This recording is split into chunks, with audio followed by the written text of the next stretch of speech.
வணக்கங்க. சுப்ரீம் கோர்ட்டில் பேங்க்குக்கு ஃபேவராக ஒரு ஜட்ஜ்மெண்ட் கொடுத்துருக்காங்க. ஜட்ஜ்மெண்ட் வந்து கிரெடிட் கார்டு பேமெண்ட்ஸை பற்றி வந்த judgement. 2008 national consumer disputes redressal forum என்சிடிஆர்சிங்கிறவங்க ஒரு ரூல் போட்டாங்க. அது ஆர்பிஐயும் தடுத்து நிறுத்தலை, ஃபைனான்ஸ் மினிஸ்ட்ரி அன்றைக்கி ஓவர் ரூல் பண்ணலை, அது அப்படியே விட்டாங்க. 2008 யார் இருந்தாங்கன்னு உங்களுக்கு தெரியும். That banks cannot charge more than 30% of per annum as interest on late credit card payments. அதாவது நீங்கள் கிரெடிட் கார்டு பேமெண்ட்டை லேட்டாக கட்டினீங்கன்னா மேக்ஸிமம் உங்களால் 30% தான் கொடுக்க முடியும், அதுக்கு மேலே சார்ஜ் பண்ண முடியாது அப்படின்னு சொல்கிறாங்க.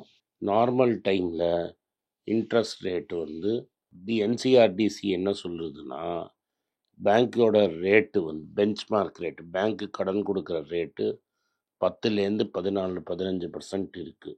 ஹையர் ரேட்ஸ் வந்து 36-50% வாங்கிட்டு இருந்தது ஜஸ்டிஃபைடு இல்லை. அதனால் அவங்க டிலே பண்ணால் கூட 30%க்கு மேலே வாங்கக்கூடாது அப்படின்னு சொல்கிறாங்க. அப்போ என்ன சொல்லிட்டாங்கன்னா, இப்போ நீங்கள் ஃபுல் அமௌண்ட்டு கட்டலன்னு வைங்க, if a consumer missed a credit card payment, the maximum interest you can charges 30%. இப்போ ஓவர் டியூ பேலன்ஸ் 20,000 ரூபான்னு வச்சுக்கோங்க. The maximum interest would have been 20,000 ரூபாய்க்கு 30% 6,000 ரூபா தான். அதை கணக்கு போட்டால் ஒரு மினிமம் பேலன்ஸ் சொல்லுவோம், அதை கட்டிகிட்டே இருப்பீங்க. அதனால தான் மினிமம் பேலன்ஸ் கட்டினா அப்படியே ரொட்டேஷனில் ஓடிட்டே இருக்கும். ஆனால் சுப்ரீம் கோர்ட்டு இப்போ இந்த ஆட்சியில் ஃபைனான்ஸ் மினிஸ்டர் அதை பற்றி பேசவே மாட்டாங்க. டிசம்பர் 20/24 சுப்ரீம் கோர்ட் என்ன சொல்கிறாங்க, என்சிஆர்டிசிக்கு ரைட்டே கிடையாது. 2008 வந்து என்சிடிஆர்சி வந்து இந்த ரைட்டை எடுத்துருச்சு. அதாவது அந்த டிசிஷன் எடுத்திருக்காங்க, அது கன்சியூமர் ப்ரொடெக்ட் பண்ணுற டிசிஷனாக இருந்தாலும் அவங்களுக்கு பவர்ஸ் கிடையாது, அதனால 30% பேனை தூக்கு அப்படின்ட்டாங்க. யார் கொடுத்தாங்க?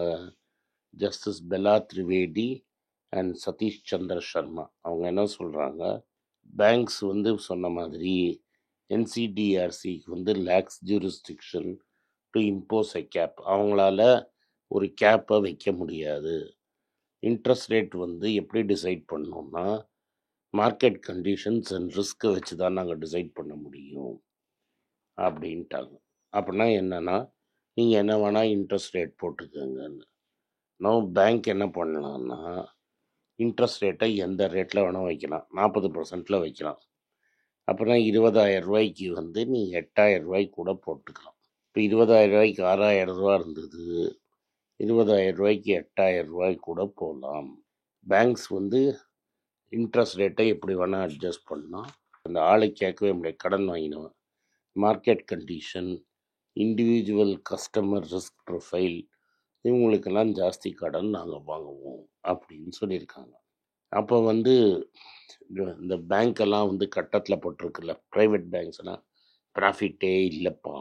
அவங்க என்ன பண்ணுவாங்க, இந்த ரிமூவல் ஆஃப் கேப்பு பேங்க் இன்னும் லோவர் எண்ட் ஆளுக்கு கடன் கொடுத்து அவன் டிஃபால்ட் பண்ணி அவன்கிட்ட வட்டி வாங்கிறதுக்காகவே போடுவாங்க. அவனும் பயந்து கொடுத்துக்கிட்டே இருப்பான். அதனால் இது வந்து ஹெவியாக வந்து ஹை ரிஸ்க் கஸ்டமருக்கு, வல்னரபிள் செக்ஷன்ஸ் ஆஃப் சொசைட்டிக்கு கடன் கொடுத்து அவங்கள்ட்ட வட்டி பிடுங்கிறது தான் இவங்களோட வேலை. ஆர்பிஐ என்ன சொல்லுது, நாங்கள் கைட்லைன் கொடுத்துருக்கோம், பட் ஆர்பிஐ வந்து ஃபிக்ஸடாக நாங்கள் ரேட் மானிட்டர் பண்ணுறது இல்லை, பட் நாங்கள் எக்ஸஸ் ரேட்ஸுக்கு அகேன்ஸ்டாக வார்னிங் கொடுப்போம் அப்படின்னு சொல்கிறோம். ஆர்பிஐ என்ன சொல்கிறாங்கன்னா, எங்களுக்கு பவர்ஸ் இல்லை, நாங்கள் வந்து banking regulation act 1949 which provide provisory authority but does not have control over interest rate சீலிங்ஸ்க்குறாங்க. இன்டைரக்டாக ஆர்பிஐ மிரட்டினா எவன் கொடுப்பான்? RBI can not force banks to limit rates but provider regulatory framework. அப்படின்னா நீங்கள் என்ன பண்ணலான்னா, பேங்க்குக்கு வந்து நாங்கள் இதுதான் இன்ட்ரெஸ்ட் ரேட் கொடு அப்படின்னு சொல்கிறதுக்கு ஆர்பிஐ பவர் இல்லைங்கிறாங்க. அதனால அவங்க வந்து ரெகுலேஷன் மூலமாக தான் பண்ண முடியுங்கிறாங்க. ரெகுலேஷன் மூலமாக டெஃபினட்டாக இவங்க பண்ண முடியும். ஆர்பிஐ வந்து ரெகுலேட்டரி ஃப்ரேம்வொர்க்கை யூஸ் பண்ணி ப்ரெஷர் பண்ணலாம். என்சிஆர்டிசி என்ன சொல்கிறாங்கன்னா,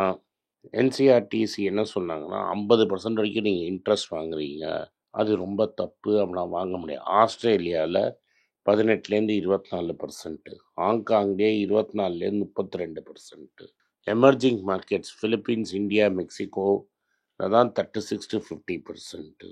அதனால் மற்ற ஊர்லலாம் வாங்குறாங்க, சோ கால்டு சோஷலிஸ்ட் ஊர்லலாம் வாங்குறாங்க, நீங்களும் வாங்கிக்கங்க அப்படின்ட்டோம்.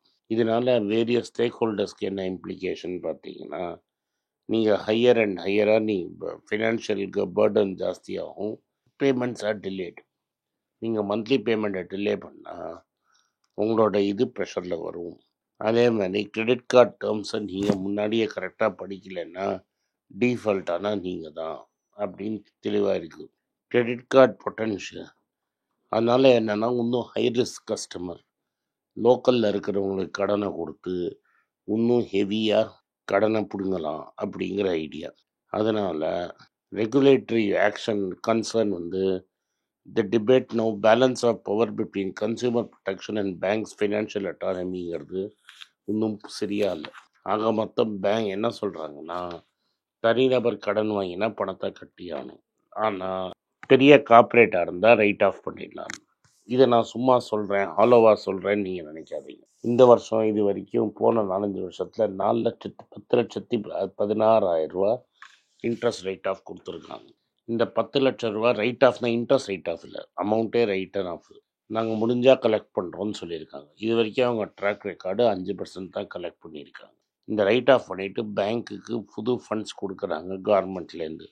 ஸோ ஒன்றுமே தப்பானதே தெரியல. அது மாதிரி இருக்கும்போது பேங்க்கு வந்து பப்ளிக் செக்டர் பேங்க் வந்து வெறும் கடனை வந்து தெரிஞ்சவங்களுக்கு மட்டும் கொடுத்துட்டு இருந்தது, பெரிய கார்ப்பரேட்டுக்கு மட்டும் கொடுத்துட்டு இருந்ததுன்னா மற்றவங்கெல்லாம் என்ன பண்ணுவாங்க? அது அவங்களுக்கு கம்மி இன்ட்ரெஸ்ட் ரேட்டில் வரணுங்கிறதுக்காக இப்போ இன்ட்ரெஸ்ட் ரேட்டை கம்மி பண்ண போகிறாங்களாம். இன்ட்ரெஸ்ட் ரேட்டை இன்னும் கம்மி பண்ணாங்கன்னா இன்னும் அடிபடும் பேமெண்ட்டு அப்படிங்கிறது தெரியுது. இப்போ HDFC பேங்க் வந்து அவங்க கார்டில் 3.5% வட்டி வாங்குறாங்க, வருஷத்துக்கு 40%. ICICI பேங்க் வருஷத்துக்கு 45%. எஸ் பேங்க் வந்து 45.6%. ஸ்டேட் பேங்க்கு 42%. பஞ்சாப் நேஷ்னல் பேங்க் வந்து 36%. Axis bank 44%. இதெல்லாம் சைடில் போடுறேன். இதெல்லாம் வந்து நீங்கள் டிலேட் பேமெண்ட்டு வாங்குறதுக்கு. ஒன்ஸ் ஒரு வாட்டி டிலே ஆகி மாட்டிக்கிட்டிங்கன்னா நீங்கள் லைஃப் லாங் வெளில வர முடியாது. இந்த வட்டியும் டிலேட் பேமெண்ட்லேயே ஒரு 2 வருஷத்தில் உங்களோட ஃபுல் நீங்கள் போட்டிருக்கிற பணத்தை ஃபுல்லாக வாங்கிடுவாங்க. கிரெடிட் கார்டை வாங்காதீங்கன்னு என்னோடய அட்வைஸு. அப்படியே எங்களுக்கு ஈஸியாக இருக்குன்னு கிரெடிட் கார்டு வாங்கினீங்கன்னா அன்னன்னைக்கு பில்லை அன்னன்னைக்கு செட்டில் பண்ணுங்க. ஒரு பில் மிஸ் பண்ணால் கூட இந்த அமலம்லாம் உங்களுக்கு வரும். தயவுசெய்து பில்லை மிஸ் பண்ணாதீங்க, பெரிய ப்ராப்ளம் ஆகிடும். இதோட பெருசு கிரெடிட் கார்டே வாங்காதீங்க. என்றைக்கு பணம் வேணுமோ அன்றைக்கி செலவு பண்ணுங்கள், இல்லாத பணம் செலவு பண்ணி மாட்டிக்காதீங்க. ஒரு வாட்டியும் நீங்கள் கிரெடிட் கார்டு வாங்குறத உங்களுக்கு கண்ணனோட இமேஜ் ஞாபகம் வந்ததுன்னா நிச்சயமாக வாங்க மாட்டீங்க. உங்களுக்கு கிரெடிட் கார்டு ப்ராப்ளம்ஸ் இருந்ததுன்னா நீங்கள் பேசி செட்டில்மெண்ட் வாங்கி சொல்யூஷன் பண்ணுங்கள். இல்லாட்டா பெரிய ப்ராப்ளம் ஆகும். வட்டிக்கு வட்டி வட்டிக்கு வட்டிக்கு வட்டின்னு போட்டுகிட்டே இருப்பாங்க. கலெக்ட் பண்ணுறது ரொம்ப கஷ்டம். ஃபுல்லாக க்ளோஸ் பண்ணுறதுங்கிறது ரொம்ப கஷ்டம். நன்றி, வணக்கம். இந்த வீடியோ உங்களுக்கு பிடிச்சிருந்தா வீடியோவை லைக் பண்ணுங்கள், என் சேனலை சப்ஸ்கிரைப் பண்ணுங்கள், பெல் நோட்டிஃபிகேஷன் தட்டுங்க. இந்த வீடியோ முடிஞ்சால் உங்கள் சொந்தக்காரங்களுக்கும் ஃப்ரெண்ட்ஸுக்கும் அனுப்புங்க.